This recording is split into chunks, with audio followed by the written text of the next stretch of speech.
नमस्कार। आज मैं फिर आपके सामने एक और क्राइम की घटना जो मेरे डीआईजी रेंज बरेली के तैनाती के दरमियान घटी थी उसका जिक्र करूंगा। बात 16 सितंबर 2020 की है। शाम को 7 बजे थाना बिथरी चैनपुर के एक गांव नेवदिया देह जप्ती में अचानक शोरगुल बढ़ गया। गांव वालों ने बताया कि गांव का ही एक लड़का 14 वर्षीय देव सिंह गायब है। किसी ने टेलीफोन करके व्यक्तिगत रूप से थानाध्यक्ष को थाने पर सूचना दी। 8 बजे का टाइम ऐसा होता है पुलिस में जब सुबह की जो ड्यूटियां हैं वो समाप्त होती हैं और शाम यानी रात की ड्यूटियां शुरू होती हैं। सुबह की ड्यूटी पर जो बीट ड्यूटी पर या बाकी ड्यूटियों पे होते हैं वो 8 बजे थाने पर पहुंच जाते हैं। अपने शस्त्र या अपनी दिन भर की कोई रिपोर्ट है उसको उसके बारे में थानाध्यक्ष को बताते हैं, ब्रीफ करते हैं और उसके बाद फिर वो चले जाते हैं। और नई ड्यूटियों वाले यानी 8 बजे के बाद जिनकी ड्यूटियां शुरू होती हैं वो थाने पर उपस्थित होते हैं और अपने लिए शस्त्र इशू कराते हैं। राइफ़ल, इंसास, जो भी पिस्टल जो सुबह वाले जमा करते हैं उसी को शाम वाले लेते हैं। ऐसा इसलिए किया जाता है कि शस्त्रों का कोई दुरुपयोग न हो। अपनी ड्यूटी के बाद उसे जमा करें, बेशक उसे तुरंत 1 मिनट बाद ही नए ड्यूटी पर जाने वाले लोगों को दे दिया जाए और वो उसी शस्त्र से ड्यूटी करें, लेकिन वो ऐसा नहीं है कि वो बाहर ही एक दूसरे से शस्त्रों का अदला बदली कर लें। थाने पर जब ये सूचना हुई तो इंस्पेक्टर ने पूछा आवाज़ लगा के कि जो ड्यूटियां जाने वाली हैं वो अगर न गई हों तो नेवदिया देह जप्ती जिसके बीट में है उनके सिपाहियों को बुलाया जाए। सिपाही दोनों मौजूद थे वहाँ पर, अपने अपने शस्त्र लेने वो थाने पर उपस्थित थे। वो गए इंस्पेक्टर के पास। इंस्पेक्टर ने उनको बताया कि आप सीधे यहाँ से नेवदिया देह जप्ती जाइए, वहाँ पर कुंवरपाल का 14 साल का बेटा देव सिंह गायब है। भीड़ वहाँ लगी हुई है, देखिए क्या बात है, कोई विशेष बात हो तो हमको वहाँ जाके बताइए। दोनों चीता मोबाइल कहते हैं जो अलग अलग बीट में जाती हैं, शहरों में भी और देहात में भी। बिथरी चैनपुर वैसे शहर का थाना है लेकिन केवल उसका 1/3 हिस्सा ही शहरी है, बाकी सब देहात का है। वहाँ जब ये दोनों बीट के चीता मोबाइल के सिपाही पहुँचे वहाँ काफ़ी भीड़ इकट्ठा थी। ये सीधे कुंवरपाल के घर पहुँचे। कुंवरपाल से पूछा, उन्होंने कहा बच्चों के साथ ये रोज़ खेलता है और शाम तक 7 बजे 7:30 बजे तक घर आ जाता है। आज करीब 8:30-9 बज रहे हैं, अभी तक बच्चा आया नहीं है। दोनों सिपाहियों ने कहा कोई बात नहीं, चलिए हम लोग इसको मिल के ढूंढते हैं, कहीं गया होगा, किसी के घर पर होगा, अभी बहुत ज़्यादा समय भी नहीं हुआ है, हो सकता है थोड़ी देर में वापस आ जाए। भीड़ गांव वालों के वहाँ बढ़ रही थी। सब पुलिस आई जब तो पुलिस के आसपास इर्द गिर्द लोग इकट्ठा हो गए, अपनी अपनी बातें कहने लगे। ज़्यादा भीड़ देख के सिपाहियों ने जो प्रेजेंस ऑफ माइंड है उससे काम लिया और उनसे कहा कि भाई एक ही जगह सब लोग चलने से कोई फ़ायदा नहीं। नौजवान बच्चों से बताया कि आप लोग 4 अलग अलग भाग में बट जाइए, एक पीछे की तरफ जाए, एक उत्तर की तरफ जाए, एक सामने सड़क की तरफ जाए और एक को मैं खुद अपने साथ कुंवरपाल को लेके जाऊंगा। कुंवरपाल या उनके कोई और रिश्तेदार हैं तो उनको लेके जाऊंगा, मैं स्वयं ढूंढूंगा। ड्यूटी का समय उनका शुरू हुआ था। उन्होंने भी पूरी एनर्जी के साथ कुंवरपाल के साथ इसको ढूंढना शुरू किया। पहले तो कुंवरपाल से रंजिश के बारे में पूछा गया कि किसी से कोई रंजिश है। पूरे गांव ने भी बताया और कुंवरपाल ने भी बताया कि नहीं साहब, मेरी किसी से कोई रंजिश नहीं है।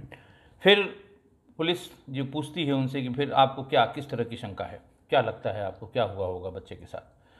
तो उन्होंने कहा साहब हमें केवल दुर्घटना की शंका है कि किसी के साथ खेलने चला गया हो, रात में कहीं कुएं में गिर गया हो, कहीं किसी तालाब में चला गया हो, किसी बहाने से वहाँ गिर गया हो, किसी बोरवेल में गिर गया हो या सड़क की तरफ भाग के गया हो, कोई वाहन के चपेट में आ गया हो या फिर कोई किसी वाहन से उसको बच्चों की को वाहन बसों पे या बाकी वाहन पे चढ़ने की जिद होती है, चढ़ के कहीं चला गया हो। इसके अलावा हम लोगों को कोई और शंका नहीं है।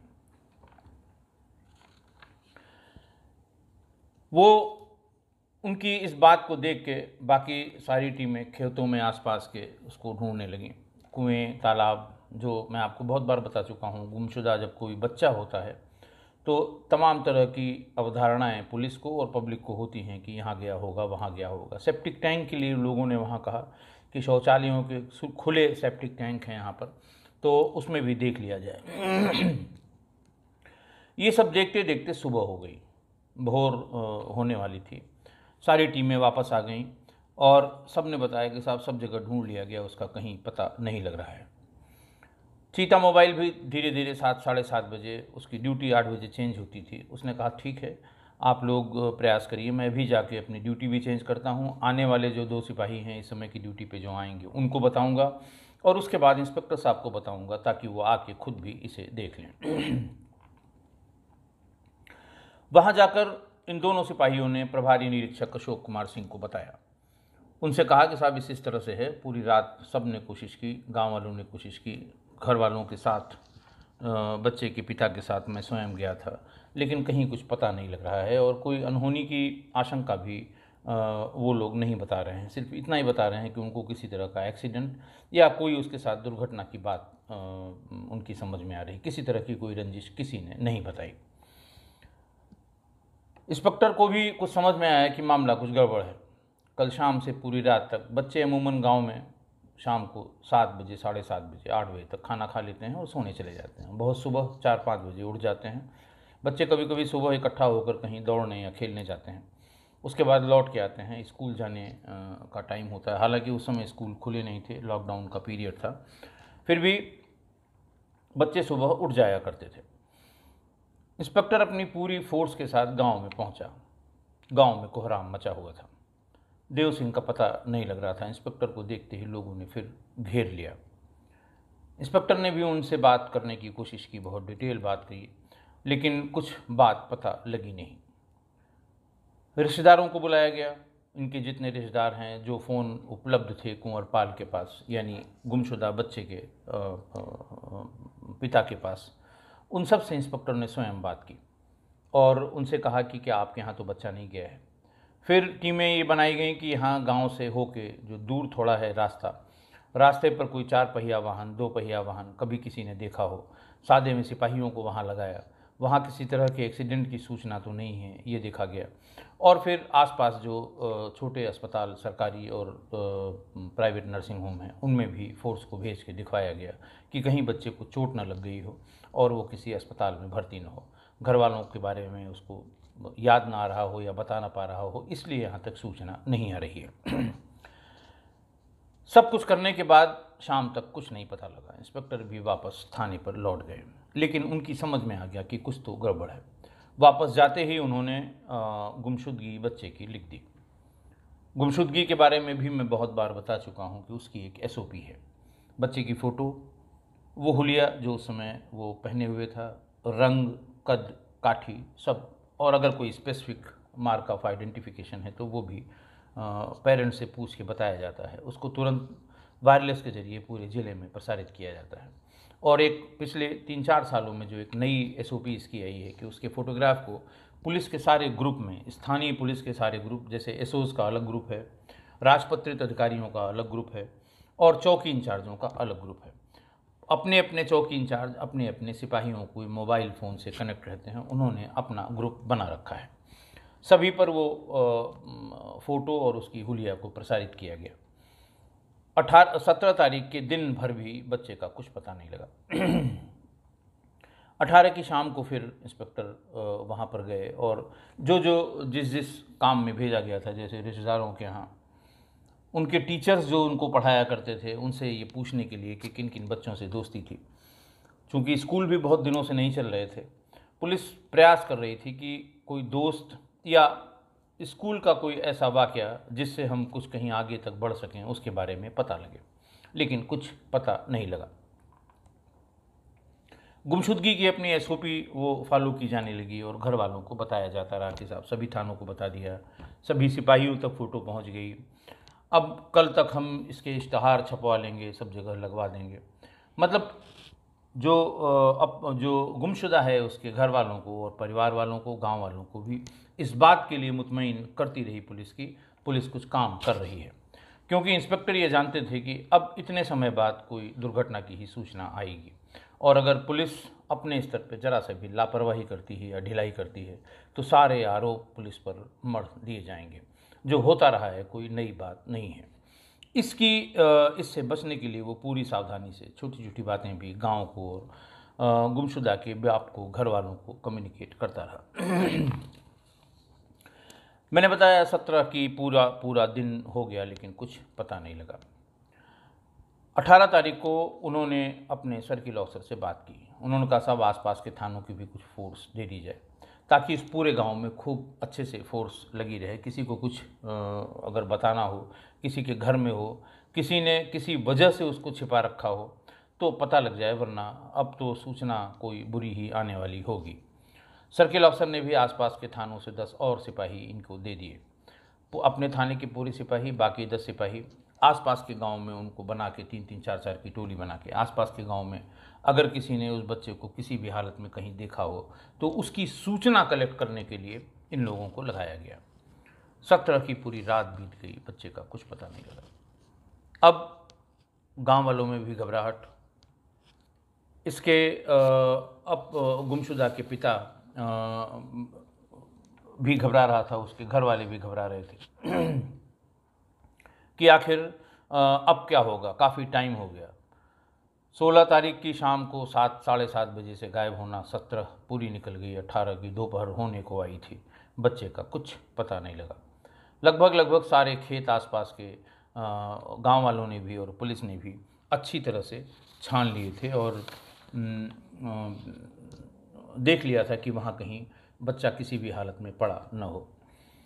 गांव में ज़्यादातर एक शंका और व्यक्त की जाती है कि बच्चा अगर इधर उधर कहीं भटक गया है। महीना भी उस समय सितंबर अक्टूबर का चल रहा था, गर्मी जा चुकी थी, जाड़े की शुरुआत होने वाली थी। सांप बिच्छू का बहुत डर रहता है और छोटे बच्चों में अगर इस तरह के जंगली जानवर कहीं प्रहार कर देते हैं, सांप ने काट लिया, तो ऐसे में देर से पता लगता है और फिर बचने की संभावना बहुत कम होती है। तो इस आशंका से भी गांव वाले और उनके घर वाले ग्रसित थे कि ऐसा तो नहीं कि उसे वो किसी खेत में गया हो और किसी जानवर ने काट लिया हो, वो वहीं पड़ा हो। जल्दी अगर मिल जाएगा तो हम उपचार कर पाएंगे, देर हो जाएगी तो हम उसको बचा भी नहीं पाएंगे। इंस्पेक्टर गांव में ही कैंप करता रहा। उसे किसी अनहोनी की आशंका लग रही थी, वो गांव में ही कैंप करता रहा। तब करीब 2 बजे के आसपास किसी ने बताया कि साहब ग्राम प्रधान प्रेम सिंह के ट्यूबवेल पे एक हौज बनी हुई है जिसमें एक बच्चे की लाश है। गांव के लोग सब जानते होंगे, ट्यूबवेल में का पानी जहां गिरता है वहां पर एक टैंक, वाटर टैंक सा बना दिया जाता है। उसका पर्पस बहुत लिमिटेड होता है कि उसमें जिस समय सिंचाई का सीज़न होता है उस समय तो पानी बहता रहता है, खेतों में जाता रहता है। जिनको सींचना होता है अपने खेत तक पानी को ले जाते हैं। सिंचाई का सीज़न ख़त्म होने के बाद उस टैंक को भर देते हैं, उसको हौज को भर देते हैं। उसमें जैसे जानवरों को पीने के लिए पानी या किसी को नहाने के लिए अगर आवश्यकता है तो उसमें भरा हुआ पानी है, लोग उसमें बाल्टी से ले जाते हैं और नहा लेते हैं। वो स्टोरेज का काम करता है कि अगर उस समय खेती के सीज़न में पानी का काम नहीं है तो हौज भरी रहनी चाहिए ताकि छोटी मोटी ज़रूरतों को पूरा करने के लिए किसी को उस पर कोई रोक टोक नहीं होती, कोई भी वो हौज का पानी ले जा सकता है। हौज उस समय भर के रखी जाती है। हालांकि हौज कोई इतनी बड़ी नहीं होती कि कोई खड़ा आदमी उसमें डूब जाए। कभी इस तरह से हौज नहीं बनाई जाती, कहीं छोटी बनती है, कहीं बहुत बड़ी बनाई जाती है। पानी की आवश्यकता गाँव को कैसी है इसको देखते हुए वो हौज थोड़ी सी बड़ी थी, लेकिन फिर भी इतनी नहीं थी कि खड़े खड़े कोई आदमी उसमें डूब जाए। हौज के ऊपर वो बॉडी उतरा रही थी जिसकी वजह से लोगों ने उसे देख लिया। बिल्कुल जंगल में आग की तरह ये खबर फैल गई कि प्रधान के हौज में देव सिंह की लाश मिल गई। पूरा गांव उधर भागा। 300-400 आदमी, औरतें, बच्चे सब वहाँ इकट्ठा हुए। गांव में ही इंस्पेक्टर भी थे, वो भी भाग के गए, सारी फोर्स को लेके गए। पहचान की गई, लाश देव सिंह की ही थी। रोना पीटना मच गया, पूरा गांव बच्चे, मैं बार बार कहता हूँ कि बच्चे के साथ इस तरह की जो घटना होती है, लोग उसे अपने से एसोसिएट कर लेते हैं, उसमें अपने बच्चे की तस्वीर देखने लगते हैं। वो ये सोचते हैं कि इसके साथ हुआ है, किसी के साथ हो सकता है, तो उसमें बहुत पब्लिक साथ हो जाती है और वो फिर कॉमन इंटरेस्ट उनका हो जाता है कि क्या हुआ, कैसे हुआ, कौन है, तुरंत आए, पकड़ा जाए और उसको जेल भेजा जाए। इंस्पेक्टर ने वहीं, भीड़ चूंकि बढ़ रही थी और भीड़ आप जानते हैं थोड़ी देर में आक्रोशित होने लगती है कि बॉडी मिल गई, आपने कुछ नहीं किया, अब तक पुलिस खड़ी रही, आपने क्या किया। फ़ौरन सबके सामने उन्होंने dog squad, forensic expert, surveillance की टीम, क्राइम ब्रांच की टीम, सबको बताया, सभी अधिकारियों को बताया, सीओ पहुँचे और लास्ट में एसएसपी भी पहुँचे। सारी टीमें आ गईं। डॉग स्क्वाड पर ज़्यादा नज़र रहती है गांव वालों की। उसको बच्चे के जो कपड़े थे या उसकी बॉडी थी उसको सुंघाया गया, उसके बाद उसे फ्री किया गया। वो गांव तक गया, एक पर्टिकुलर जगह पर जाकर वो रुक जाता था। अब वो जहाँ रुकता था वहीं पर मृतक का यानी देव सिंह का घर भी था। डॉग हैंडलर ने भी और पब्लिक के लोगों ने भी ये इंटरप्रेट किया कि शायद यहीं से बच्चा गया है, इसलिए उसकी स्मेल को वो उसके घर तक ट्रैक कर रहा है। तो कोई बहुत विशेष बात नहीं हुई, लेकिन हैंडलर ने अलग से इंस्पेक्टर को बताया कि साहब हम सस्पेक्ट करते हैं कि जहाँ तक ये जा रहा है उसी के आसपास का कोई आदमी होना चाहिए जो काफ़ी देर तक इसके साथ रहा है और उसकी स्मेल अभी भी बच्चे की बॉडी में है। लेकिन ये कहा गया उससे कि भाई इस बात का कहीं जिक्र मत करना, क्योंकि अभी जैसे ही हम ढूंढना शुरू करेंगे कि डॉग स्क्वाड ने मतलब कुत्ते ने वहाँ तक सूंघा है, तो लोग उसको उल्टा रिएक्ट करना शुरू कर देंगे, इसलिए अभी शांत रहिए, अभी कुछ कहने की ज़रूरत नहीं थी।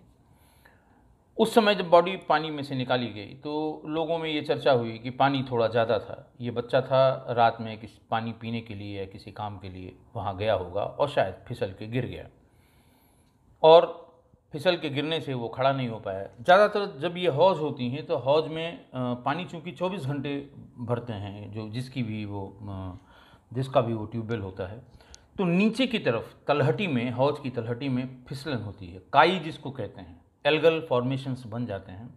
आप जो गांव से वाकिफ़ होंगे, वो नीचे की तरफ पैर फिसलता है। तो चूंकि इस बात बड़ा कॉमन है, ये सब लोग जानते थे कि भाई ये गया, गिरा, खड़े होने की कोशिश की होगी और फिर फिसल के चला गया और डेथ हो गई। लोगों ने इसको ये मान लिया कि साहब ये विधि की विडंबना है और हो गया तो हो गया, पोस्टमार्टम कराने को तैयार नहीं हो रहे थे।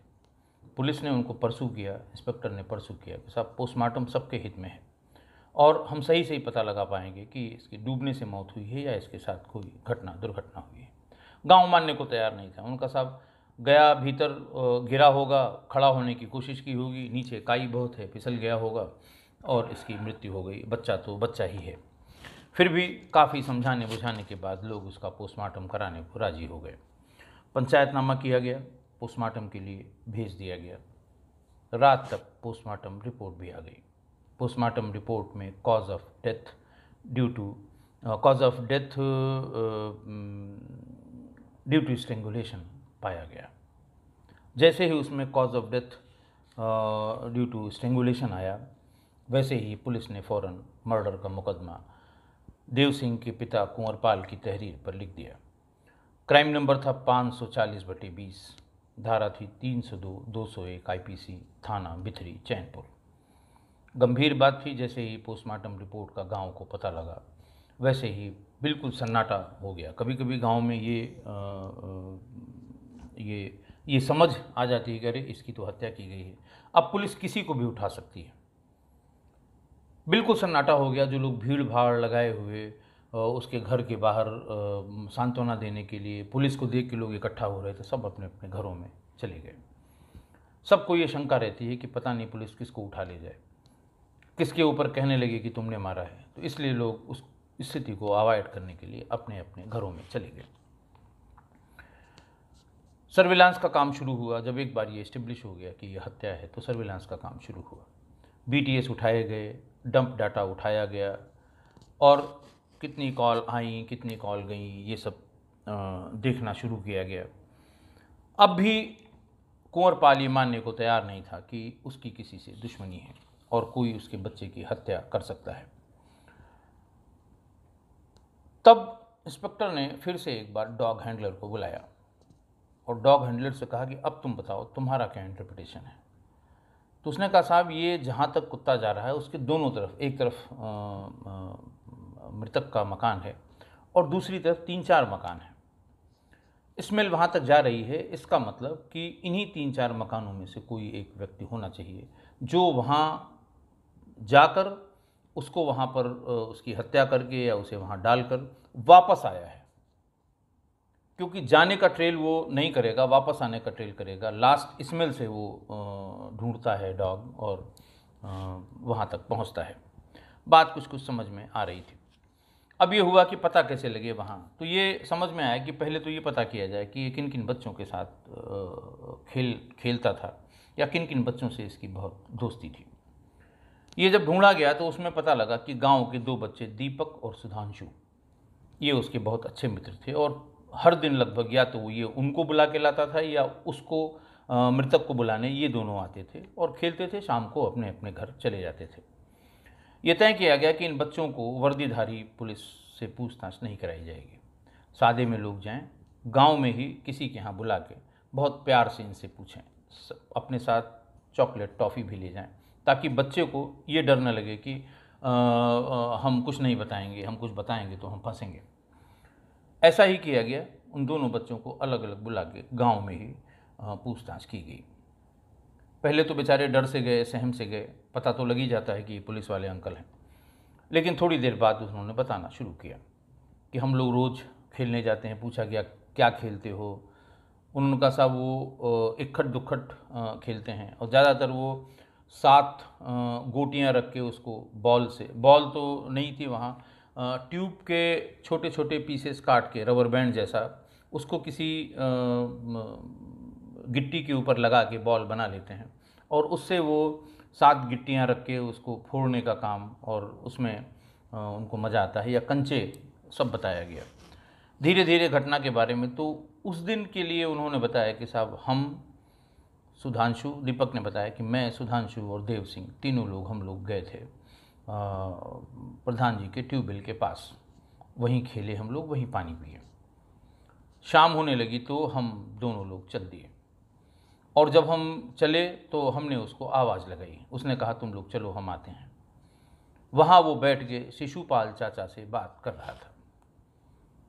शिशुपाल चाचा कौन थे? तो ये पता लगा कि शिशुपाल चाचा मृतक के घर के सामने वाली गली जहाँ से आने जाने का रास्ता है उसमें एक मकान में शिशुपाल रहते हैं।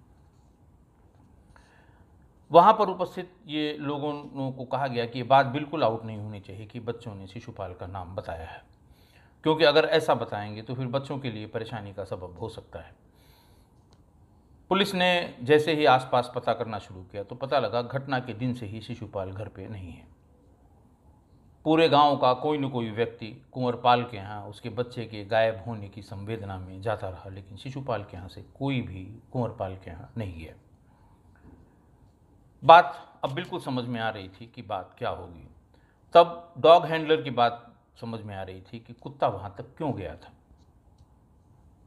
वो बिल्कुल वही जगह है जहाँ से मृतक का घर और शिशुपाल का घर बराबर दूरी पर है। ऐसा लगता है कि वो वहाँ तक गया, उसके बाद या तो साइकिल से या फिर किसी दूसरे साधन से कहीं बाहर निकल गया। नंबर लगवाया गया। गांव को भी पता लग गया है कि शिशुपाल को पुलिस ढूंढ रही है। शिशुपाल उठाए गए, सर्विलांस में नंबर लगाए गए। बरेली से वो भागने के चक्कर में था, पकड़ गया, लाया गया। पहले वो सबको गुमराह करता रहा कि मैं यहाँ था, मैं वहाँ था, फलाना था, ठिकाना था। लेकिन फिर अंतिम अध्याय तक पूछताछ हुई। अंतिम अध्याय पहुँचते पहुँचते शिशुपाल भी टूट गया और तोते की तरह सारी घटना बताने लगा। उसने बताया कि साहब मेरा बेटा भी देव सिंह और दीपक और सुधांशु और मोहल्ले के 2 और बच्चे, ये 4-5 बच्चे रोज़ खेलने जाते थे। लेकिन किसी न किसी बात को लेकर देव सिंह मेरे बेटे की पिटाई कर देता था। रोता हुआ बेटा मेरे पास आता था और कहता था कि आज देव सिंह ने मारा है। 4-6 दिन मैंने इसको सहन किया। फिर मैं अपने बेटे को लेकर कुंवरपाल के यहाँ गया। कुंवरपाल से शिकायत की कि क्यों आपका बेटा हमारे बेटे को रोज़ रोज़ मारता है। कुंवरपाल ने कहा कि भाई ये बच्चों के बीच की बात है, मैं इसमें क्या कर सकता हूँ। आज हमारे बेटे ने पीटा है, कल हो सकता है आपका बेटा पीटे, और ये मारपीट बच्चों की है, खेल खेल में जो कुछ होता है इसमें हमारा दखल देना बहुत उचित नहीं है। इस बात से शिशुपाल का कहना है कि मैं बहुत दुखी हुआ। फिर मैंने अपने बच्चे को खेलने जाने के लिए मना किया, लेकिन बच्चा ही होता है। 2-3 दिन बाद वो खुद ही भागकर फिर उन्हीं बच्चों के साथ खेलने चला गया, और फिर शाम को रोता हुआ आया कि आज मुझे देव सिंह ने फिर मारा। इस बीच में शिशुपाल का ये कहना है कि चूंकि उन लोगों का रास्ता मेरे घर के सामने से ही जाता है, मैं घर के बाहर अगर बैठा हुआ हूँ और कभी कुंवरपाल या उसका बेटा वहाँ से जाता था तो मुझे ऐसा लगता था कि ये मुझे देख के हंस रहे हैं। मैं और कुड़ता था, मेरे मन में हीन भावना बैठ गई थी कि मेरे बेटे की पिटाई होती है। मैं कहता हूँ तो कहते हैं कि बच्चों की खेल की बात है, बच्चे आपस में देख लेंगे, इसमें तुमको परेशान होने की ज़रूरत नहीं है, ना हमको परेशान होने की ज़रूरत है। ये होता रहा है, सबके बचपन में ही हुआ है। मैं कुड़ता रहा, चिढ़ता रहा और परेशान होता रहा। और घटना वाले दिन 16 तारीख को मैं किसी काम से अपने खेत पर गया था जो ट्यूबवेल के हौज के पास ही है। शाम को वहाँ से लौटते समय मैंने 3 बच्चों को खेलते हुए देख लिया। मेरे मन के भीतर का शैतान जाग गया कि तुम्हारे बच्चे को जिसने तंग किया है आज बदला लेने का मौका आ गया है। बाकी जब दोनों बच्चे जाने लगे तो मैं किसी बहाने से उसको मैंने बातों में उलझाया और बातों में उलझा के उसे गन्ने के खेत तक ले गया। जैसे ही भीतर पहुंचा उसको ज़मीन पर गिरा दिया, उसके सीने पर बैठकर उसके गले को तब तक दबाया जब तक कि वो मर नहीं गया। मरने के बाद भी 1 घंटे तक मैंने वेट किया कि ऐसा न हो इसकी सांस चलने लगे। फिर बाहर निकल कर देखा कि कोई नहीं था तो उसको कंधे पर लाद कर हौज में डाल दिया। चूँकि फ्रेश बॉडी थी हौज में, वो पूरी तरह से नीचे बैठ गई। जब मैं इत्मीनान में हो गया कि वो नीचे बैठ गई, फिर मैं घर आ गया। उसके 2 घंटे बाद से ही इसकी पूछताछ, इसकी देखभाल शुरू हुई कि देव सिंह कहाँ गया है। शिशुपाल को गिरफ्तार किया गया, धारा 302, 201 में उसका चालान किया गया। अभी भी जेल में है, ट्रायल शुरू हो गया है। लेकिन बड़ा सवाल है, अपने बच्चे से प्यार करना ये मानव स्वभाव भी है, मानव धर्म भी है। अपने बच्चे की देख रेख, उसको प्यार करना बहुत अच्छी बात है। लेकिन अपने बच्चे के प्यार के लिए किसी दूसरे बच्चे की जान ले लेना, ये कहाँ का न्याय है। ये बिल्कुल सही है कि किसी को भी, जैसे शिशुपाल को अपने बच्चे से प्यार है था, वैसे किसी को भी अपने बेटों से, अपने बच्चों से प्यार होगा। लेकिन प्यार की सीमा कहाँ तक कौन तय करता है कि किस सीमा के बाद आप दूसरे बच्चे की जान ले लेंगे। बच्चों के खेल खेल में हुए विवाद में या बच्चों के खेल खेल में हुए एक छोटे से इंसिडेंट में एक नन्हे बच्चे की जान ले लेना, वो भी एक बच्चे के पिता द्वारा, ये कहाँ तक न्याय संगत है, किस मनोविज्ञान में है। ये बात मेरी समझ में नहीं आई। अगर आपकी समझ में आई हो तो कृपा करके आप मेरा भी मार्गदर्शन करें। आज के लिए इतना ही, बहुत बहुत धन्यवाद।